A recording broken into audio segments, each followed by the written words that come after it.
pag-ibig ka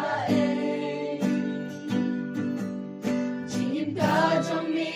ka lên nó Ka vừa thấy ka sang khen vi Đừng phân các em yang mà rồi